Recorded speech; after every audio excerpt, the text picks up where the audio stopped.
morning, boys and girls. It's Miss Hoffman back with a holiday read aloud. So this week we are learning about Chanukah and Kwanzaa. So for today's read aloud, I chose Latkes, Good to Eat, a Chanukah story by Naomi, Howland. And so we're going to read a little bit of a folk tale around a Chanukah story. So sit back, relax, and I hope you enjoy.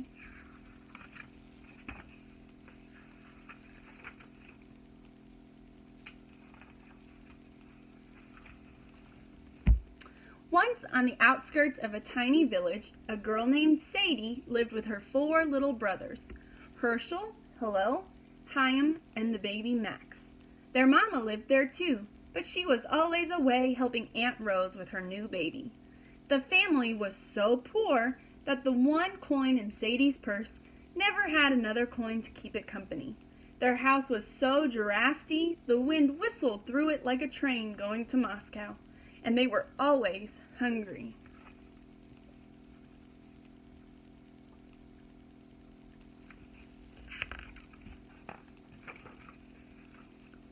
This year, the first night of Chanukah was the coldest night yet, and the snow was deep. Sadie said, "Boys, go out and gather some firewood." "It's too cold outside," Herschel said. "You go." He pushed Hillel to the door. "It's too dark outside," Hillel complained. "You go." He pulled Chaim to the door. "But wood is so heavy," Chaim whined. "You go." And he pointed to Herschel. Sadie sighed. "I will get the wood. Watch the baby until I return." So the boys are arguing over who should go out and get some firewood to keep them warm. And eventually, Sadie, the big sister, says, "Fine, I'll just do it myself."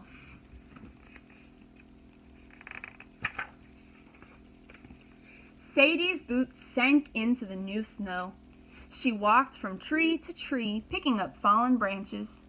An hour passed. It got colder and darker, and a bitter wind began to blow. At last, Sadie packed up the wood and turned to go home. Suddenly, a twig snapped. Sadie whirled around to see a bent old woman standing before her. The woman's face was as creased and lined as a bit of wrinkled cloth. The old woman sneezed. "Achoo!" "Bless you, Tante," Sadie said. She noticed the old woman's shoulders trembling. Her coat was shabby and thin. "Are you cold?" "Oh, I am, dear," said the old woman, shivering, "and I have no more firewood." She blew on her hands to warm them. Sadie didn't hesitate. "Please take this wood for your fire," she said. She piled all the wood she had gathered into the old woman's sack. So all of the wood that Sadie gathered for her and her brother's fireplace, she gave to the old woman to take home because the old woman was shivering cold. That was so kind of Sadie. "Thank you," said the old woman. "You are a kind child. Now I have a gift for you." She unhooked a frying pan from her belt. "When you are hungry tonight, put this on the stove and say these words. Latkes, good to eat. Cook me up a Chanukah treat." When you are not hungry anymore, say, "A great miracle happened here." "Thank you, Tante," Sadie said. "Never forget the words I have taught you," warned the old woman. "Keep them a secret. Only you may use my gift." With that, she hobbled off into the forest. Sadie ran home. "Quickly, boys, let's light the menorah," she said. "I have a surprise." I wonder how Sadie is going to cook with the frying pan. The old woman said that there's some magic words. Let's see what happens when she uses those magic words. As soon as they had said the blessing and lit the first candles, Herschel asked, "What's the surprise?" "And where is our wood?" asked Hillel. "I met an old woman in the forest," Sadie explained. "I gave her the wood because she was so cold, and she gave me this frying pan." "What? A frying pan?" cried Herschel. "We don't even have a fire. We don't even have any food," Chaim complained. "Just watch," said Sadie. She put the pan on the cold stove and whispered the old woman's words. "Latkes, latkes, good to eat. Cook me up a Chanukah treat." At that moment a fire danced up under the frying pan, and right away 5 golden latkes sizzled in oil. The 4 little boys crowded around the stove. "How did you do that?" "So her frying pan and those magic words, what happened?" "It started a fire, and latkes, or the potato pancakes, started sizzling and cooking in the pan." Ooh.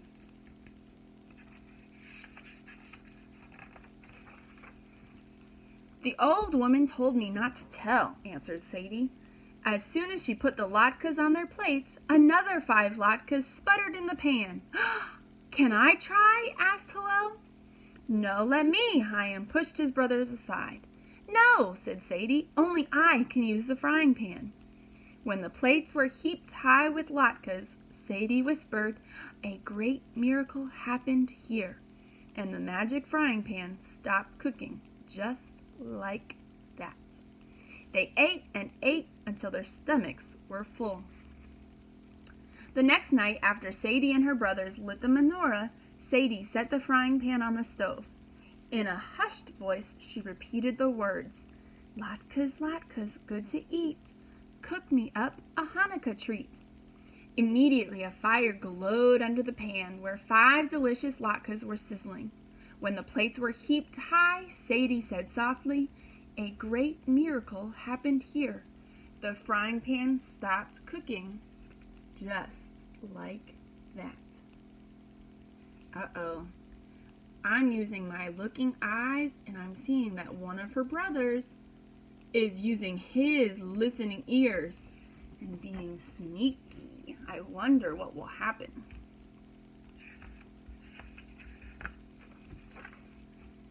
Each night of Hanukkah, the children sat down to another tasty dinner of potato pancakes.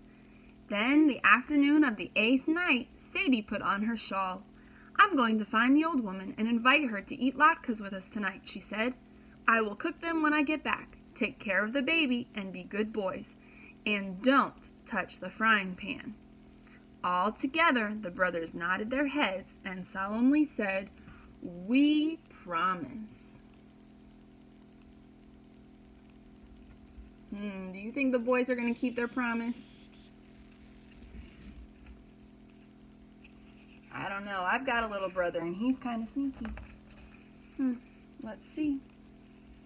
Look. Uh-oh. They've got the frying pan on the stove. Baby Max has got a spatula. I think they're up to no good. Only a minute after Sadie had closed the door, Herschel boasted, "I heard the secret words." "You did not," said Hillel, "and we aren't supposed to touch the frying pan." "I did too," said Herschel. "We could eat just a few latkes," said Chaim. "Sadie won't know." Max, the baby, said, "Latkes, latkes." The boys looked at Herschel.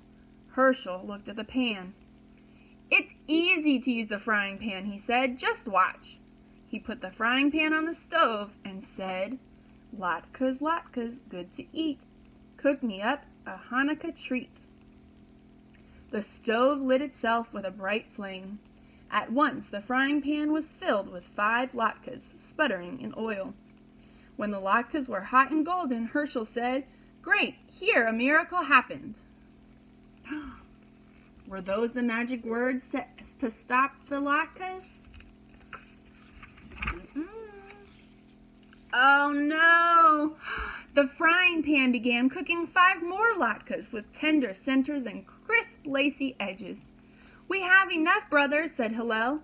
but the frying pan kept cooking. The little boys piled their plates high with latkes. "Here great miracles happened," tried Herschel. The frying pan cooked up 5 more luscious brown-flecked latkes. The 4 brothers ate fast, but the frying pan cooked faster. Soon they had filled every dish, all the mixing bowls, and the wash tub with steaming hot latkes. Hyam cried, "Stop, frying pan!" But the frying pan cooked up 5 more latkes, savory and salty. "Happy green miracles here!" Max yelled, but the pan kept cooking. The boys hid latkes in the cupboard and under the bed. They fed latkes to the cat. Oh no! They didn't follow directions. And they didn't say the magic words. And look what's happening. There's so many latkes. Soon, latkes were spilling out the door. The smell of potatoes and onions and oil floated through the village. The shoemaker stopped cobbling to sniff. The fishmonger holding a fresh carp paused to breathe in the fragrance. And the village gossip even stopped talking long enough to inhale the aroma of Chanukah cooking. So do you see their house? Their house, and look, all of the latkes are spilling out of the house. And here's the wind of fresh latke aroma. And look at all the townspeople.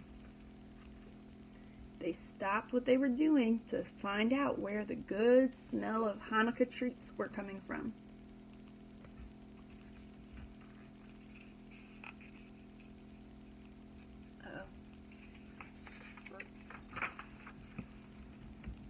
Meanwhile, Sadie had walked deep into the blue-shadowed forest. "Tante, Tante," she called over and over, but there was no answer. Where could the old woman be? Soon the sun would go down, and Sadie needed to be home by dark to light the menorah. Now she wasn't sure if she even knew the way home. Bony branches scratched the sky. Sadie shivered. "Tante!" she called again.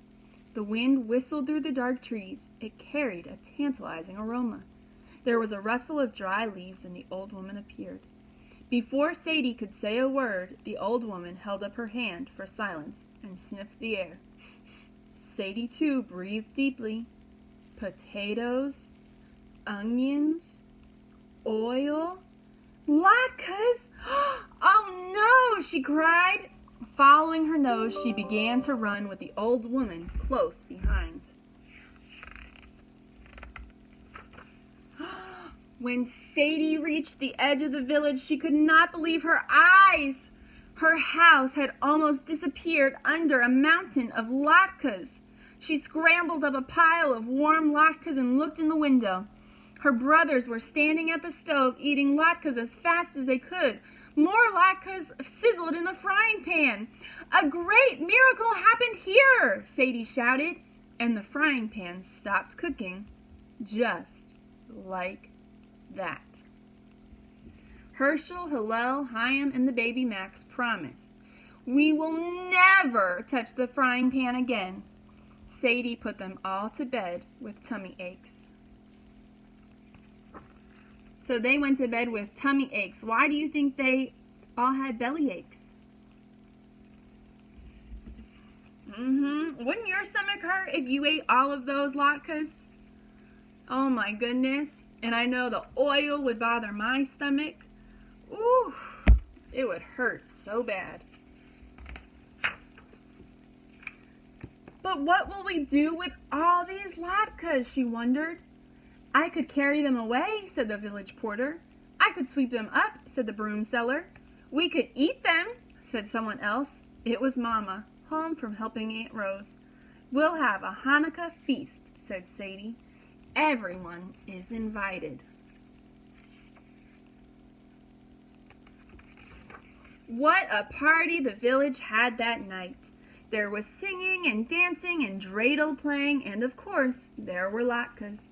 Golden, tongue-burning, hot, tender, yet crispy, lacy, luscious, brown-flecked, savory, salty, scrumptious latkes to eat. and no one in the tiny village was ever hungry on Hanukkah again. So look, they all celebrated the holiday together, eating latkes. So, was it nice and was it smart of the boys to not follow Sadie's directions? No. But a great miracle happened, right? So because they didn't follow directions and they couldn't find the words to stop the frying pan, they were able to share all of the delicious latkes with their village. The end. And I'm going to share, there's a recipe for latkes in the story. I'm going to share that at the end of this video so that you guys might try to make some latkes and see how much you like them. I know in years past we've had latkes and we've tried to eat the potato pancakes with applesauce, and then some of us have tried to eat it with sour cream. Both are delicious, both are wonderful. Some kids also like ketchup because they are really kind of like hash browns or tater tots. So if you like hash browns or tater tots, I promise you, you will also like latkes. I hope you enjoyed our Hanukkah story, and I will be back to read a Kwanzaa story with you on Thursday. Have a great night.